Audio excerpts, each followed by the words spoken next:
এখন রক্তাক্ত অবস্থাছে। অনেক নেতাকর্মীরা তাকে ধরে হসপিটালে নেওয়ার পরিবেশটি আমরা লক্ষ্য করতে পারছি। এটি হচ্ছে বিপি নূর এবং গণ অধিকার পরিষদের এবং বেশ তাদেরকে অকথ্য ভাষা গালিগালাজ করে, যেটা আমার চোখের সামনে আমি দেখেছি। মানে কাদেরকে বুট দিয়ে লাথি দিয়েছে? তাদের গণ অধিকারের যে অফিসটা, তাদের অফিসের গেটে গিয়ে পুলিশ লাথি মেরেছে, বুট দিয়ে লাথি মেরে অকথ্য ভাষা গালিগালাজ করে। এটা আমার চোখের সামনে দেখা। এটা আসলে এই সময় আমার মনে হয় এতটুকু না হলেও হতো, এটা কাম্য না। অতি উৎসাহ থাকার কারণেই কিন্তু বিগত সময়ে মানুষের বিরক্তিটা চলে আসছিল আইন শৃঙ্খলা বাহিনীর উপরে। এই সময়ে যে আইন শৃঙ্খলা বাহিনী অতি উৎসাহী হন। হলুদ হেলমেট পরা তারা কারা ছিল?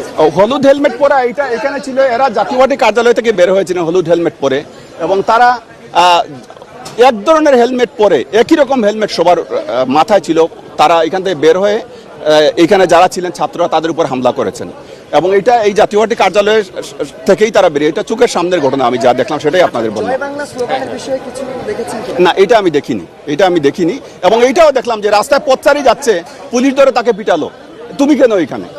তো এইটা আমার কাছে মনে হয় যে এইটাও আসলে উচিত না। মানুষকে আপনি যতটুকু, আবার একজন বলছিল মাইরেন না, আবার বলতেছে, আবার আরেকজন পিটাইতেছে। এইটা আমি কারা জানি না, বাট জাতীয় পার্টি